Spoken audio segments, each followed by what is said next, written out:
Welcome to ভূত ভীষণ। আপনাদের প্রত্যেককে স্বাগত জানাই আমাদের পরিবারে। আপনারা জানেন যে প্রত্যেক শনি ও মঙ্গলবারে আমরা আমাদের চ্যানেলে কিছু সত্যি ভৌতিক ঘটনা পাঠ করে শোনাই, যেগুলো ভারত ছাড়া বাংলাদেশ থেকেও অনেকে এখনো পর্যন্ত লিখে পাঠিয়েছেন। গত 3টি এপিসোড আমরা মিস করেছি, যার জন্য অনেকেই মেসেজ করে পাঠিয়েছেন যে কেন এপিসোড আসছে না। তবে আজ শনিবার থেকে আবার আমরা চলে এসেছি ভয়ঙ্কর কিছু ঘটনা নিয়ে। আজকের এই সত্যি ভৌতিক ঘটনাটি পাঠিয়েছেন দক্ষিণ দিনাজপুর জেলার 9 নম্বর গাঙ্গুরিয়া থেকে শেফালি সরকার। তিনি যেভাবে ঘটনাটি আমাদের লিখে পাঠিয়েছেন সেভাবেই আপনাদের পড়ে শোনাচ্ছি। তো বেশি কথা না বাড়িয়ে শুরু করছি ভূত ভীষণ চ্যানেলের 51 নম্বর এপিসোড, দাসের হাটির ভৌতিক ঘটনা।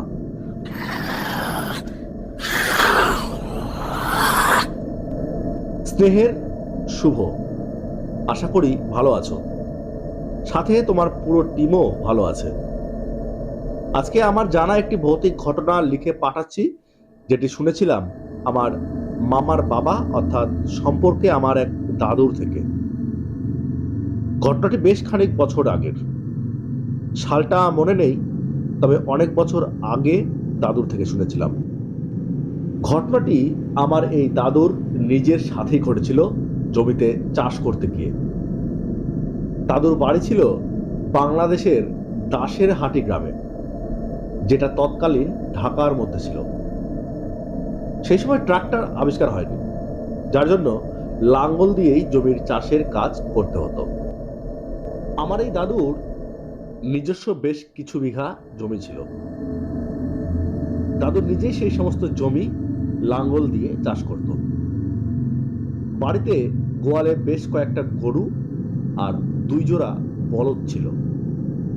এই 2 জোড়া বলদের মধ্যে এক জোড়া সকালে চাষের জন্য নিয়ে গেলে অপর জোড়া বিকেলের দিকে নিয়ে যেত দাদু জমিতে চাষের জন্য। বাংলাদেশে সেই সময় চীনা চাষ হতো ব্যাপক রকমভাবে, আর এই চীনা আবাদের জন্যই দাদু জমিতে চাষ করতে যায়, আর সেই জমিতেই একটি ভয়ানক ঘটনা ঘটে। সে সময় ঘড়িরও ব্যবহার হতো না গ্রামাঞ্চলে। যদি কেউ ঘড়ি পরে দিনের বেলায় বেরোতো, রাতের বেলা সেই ঘড়ি ছিনতাইয়ের জন্য বাড়িতে ডাকাত পড়তো। এতটাই মূল্যবান ছিল ঘড়ি সেই সময়। এই একটি কারণেই কারো বাড়িতে কোনো রূপ ঘড়ি থাকতো না। অনুমান করে করেই রাতের বেলার সময় মানুষ বুঝতে চেষ্টা করত, আর দিনের বেলা সূর্যের অবস্থান দেখে। ঘটনাটি যেদিন ঘটে তার আগের দিন রাতে দাদু হালের বলদগুলোকে ভালো করে খাবার খাইয়ে বেঁধে দিয়ে লাঙ্গল আর বাকি জিনিসপত্র ঠিক করে গুছিয়ে রাখে। কারণ সূর্যের আলো না ফুটতেই, অর্থাৎ ভোর রাত থাকতেই জমিতে যাওয়ার ছিল দাদুর। পাখির আওয়াজ কানে আসতেই দাদু বিছানা থেকে উঠে চোখে মুখে জল দিয়ে বলদ জোড়া গোয়াল থেকে বের করে তাদের কিছু ঘাস খেতে দিয়ে ঝোলানো লাঙ্গলটা কাঁধে তুলে নিয়ে জমির দিকে রওনা হয়। একে শীতের রাত, এখনকার সময়কার ঘটনা, অর্থাৎ পৌষের সময়ের। দাদু বলদগুলো নিয়ে গ্রামের হাঁটা পথ ধরে জমির দিকে রওনা দেয়। সে সময় গরুর আওয়াজ পেয়ে রাস্তার ধারের এক মুসলিম বাড়ির মহিলারা ঘুম থেকে উঠে পড়ে। তাদেরও ধান ভেজানো ছিল সেদ্ধ করার জন্য। দাদু কয়েকদিন ধরে এই সময়ে জমিতে যেত, তারাও একই সময়ে উঠতো ধান সেদ্ধ করার জন্য। যাই হোক, দাদু জমিতে গিয়ে মোটামুটি ঘন্টা 2 চাষ করলেও ভোর হওয়ার কোনো আভাসই বুঝতে পারছিল না। মনে হচ্ছিল রাত শেষই হয়নি।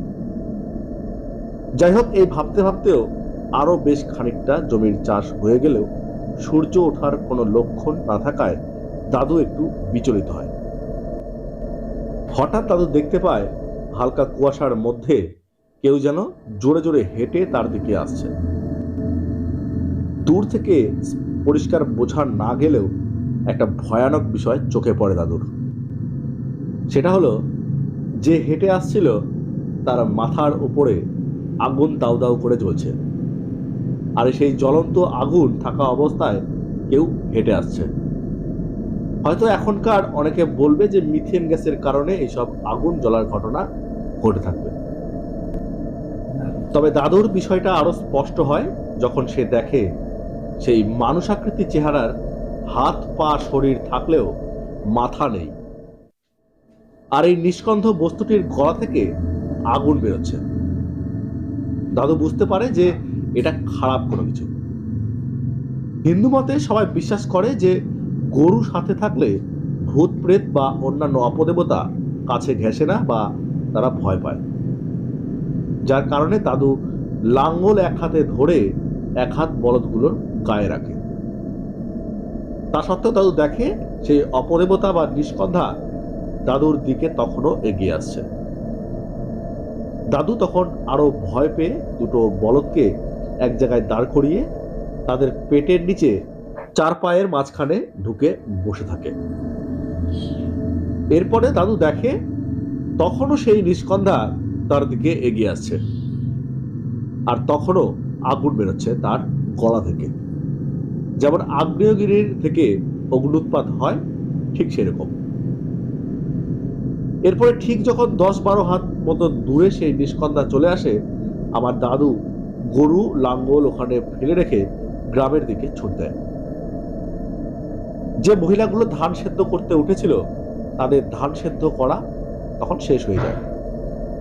তারা দেখতে পায় দাদু দৌড়ে তাদের দিকে আসছে, আর যে নিষ্কন্ধার কথা বললাম সেটা তখনও দাদুর পেছনে পেছনে হেঁটে আসছে। দাদু সেই মুসলিম বাড়ির উঠানে এসে পড়ে যায় আর হাঁপাতে থাকে। একে শীতের রাত, তার উপরে মারাত্মক রকম ভয় পাওয়ার কারণে দাদুর পুরো শরীর বরফের মতো ঠান্ডা হয়ে গেছিল। দাদু দৌড়ে সেই বাড়ির দিকে আসে আর বাঁচাও বাঁচাও বলে চিৎকার করতে থাকে, আর মহিলাগুলোকে উদ্দেশ্য করে বলে যে ওই দেখো কে আমার পেছনে পেছনে আসছে। দাদুর মুখে এই কথা শোনার পর মহিলাগুলো দাদুকে বলে যে হ্যাঁ, আমরা দেখতে পাচ্ছি যে কেউ আসছে, তার মাথা নেই কিন্তু আগুন জ্বলছে। মহিলাগুলো বাড়ির আর সকলকে ডেকে তোলে। তো এই নিষ্কন্ধার পুরো চেহারাটা তারাও স্পষ্ট দেখতে পেয়েছিল জন্য আগুন জ্বলায়, যাতে করে ভয় পেয়ে তাদের দিকে সেই নিষ্কন্ধা না আসে।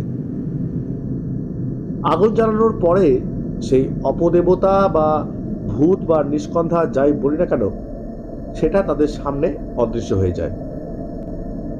দাদুর শরীর এতটাই ঠান্ডা হয়ে গেছিল যার কারণে সেই বাড়ির সবাই আগুন জ্বালিয়ে কাপড় গরম করে দাদুর গায়ে সেক দিয়ে তাকে অনেকটা সুস্থ করে তোলে। এর মধ্যেই সেই মহিলাগুলো দাদুকে বলে যে দাদুর গরু নিয়ে মাঠে যাওয়ার শব্দ পেয়েই তারা উঠে ধান সেদ্ধ করতে নিয়েছিল, কিন্তু যতটা সময় লাগার কথা তার থেকেও অনেকটা সময় পার হয়ে গেলেও সূর্যের দেখা না পাওয়া যাওয়ায় তারাও কিছু একটা অস্বাভাবিক ব্যাপার হচ্ছে এটা বুঝতে পারে। অনেকক্ষণ সেক দেওয়ার পর আমার দাদু সুস্থ অনুভব করলে মাঠে গিয়ে বলদগুলোকে নিয়ে কাঁধে লাঙ্গল ঝুলিয়ে বাড়ির দিকে রওনা হয়। যেতে যেতেই রাস্তাতেই তার জ্বর আসে, প্রচন্ড অসুস্থ হয়ে পড়ে এবং সেখানেই এক বাড়িতে গিয়ে বসে। সেই বাড়ির একজন তার এরকম অসুস্থতার কথা দাদুর বাড়িতে জানাতে যায়। বাড়িতে গিয়ে দাদুর ছেলে অর্থাৎ নিমাই মামাকে দাদুর অসুস্থতার কথা জানালে মামা তড়িঘড়ি ওনার সাথে সাথে এসে দাদুকে বাড়ি নিয়ে যায়। তখনকার সময়ে কাছাকাছি হাসপাতাল না থাকার কারণে পাড়ার কবিরাজ বা কিছুটা ডাক্তারি জানা অভিজ্ঞ লোক ছিল। তাদের মধ্যে একজনকে ডেকে এনে দাদুর পরীক্ষা করে ওষুধ দিলেও কোনো সুস্থতার লক্ষণ দেখা যায়নি। ধীরে ধীরে আরো বেশি অসুস্থ হয়ে পড়েন দাদু। আমরা ওনাকে দেখতে গেলে ওনার মুখেই ঘটনার কথাটা জেনেছিলাম। পরবর্তীতে মাসখানেকের মধ্যেই দাদু মারা গেছিল। এই ছিল আমার জানা ভৌতিক ঘটনা। ঘটনাটি ভালো লাগলে চ্যানেলে পড়ে শুনিও। আমি সহ আমার পরিবারের সকলেই তোমার চ্যানেলের ঘটনাগুলি আগ্রহ নিয়ে শুনি। আশা করি আমার পাঠানো ঘটনাটি তোমার গলায় শুনতে পাবো। আজকের মতো এইটুকুই। অনেক ঘটনাই জানা রয়েছে, তবে সময়ের অভাবে লিখে পাঠানো হয়ে ওঠে না। তবে আমি চাই অন্ততপক্ষে একদিন তোমাদের চ্যানেলের স্টুডিওতে গিয়ে লাইভে একটি ঘটনা জানাবো। যাই হোক, ভালো থেকো, সুস্থ থেকো। অনেক ভালো লাগলো আপনার পাঠানো ঘটনাটি। আর আপনি লিখেছেন যে আপনি আমাদের স্টুডিওতে আসতে ইচ্ছুক, শুনে খুবই আনন্দিত হলাম। আমরাও চাই আমাদের স্টুডিওতে আরও বেশি বেশি করে সবাই আসুন। সরাসরি ঘটনা শোনার আলাদাই রোমাঞ্চ আসে। যাই হোক শ্রোতাগণ, আমার তো ঘটনাটি খুবই ভালো লাগলো।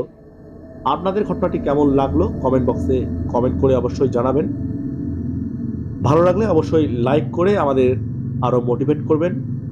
আর চ্যানেলের ঘটনার লিঙ্কটা পরিচিত সবার সঙ্গে শেয়ার করে দেবেন, যাতে তারাও ঘটনাটি শুনতে পারেন। আপনাদের মধ্যে অনেকে এইসব ভৌতিক ঘটনা বিশ্বাস করেন না, আমি জানি। সবার যে বিশ্বাস করতেই হবে এরকম কিন্তু আমি বলছি না। তবে যারা বিশ্বাস করেন আপনারা অবশ্যই কিছু না কিছু অস্বাভাবিক ঘটনা উপলব্ধি করেছেন। তো আমি চাই, বা আমরা চ্যানেলের পক্ষ থেকে চাই, যারা ভৌতিক ঘটনা বিশ্বাস করেন না, আপনি বা আপনারা ঘটনাটিকে এন্টারটেইনমেন্ট হিসাবে শুনতে পারেন। আর যারা এখনও আমাদের চ্যানেলটি সাবস্ক্রাইব করেননি, আমি অনুরোধ জানাই আপনাদের চ্যানেলটি সাবস্ক্রাইব করে রাখুন। আর পাশে থাকা বেল আইকনটিকে টাচ করে নোটিফিকেশান অন করে রাখুন, যাতে ভবিষ্যতে আরও ঘটনা আপলোডের সাথে সাথে সেগুলি আপনারা শুনতে পারেন।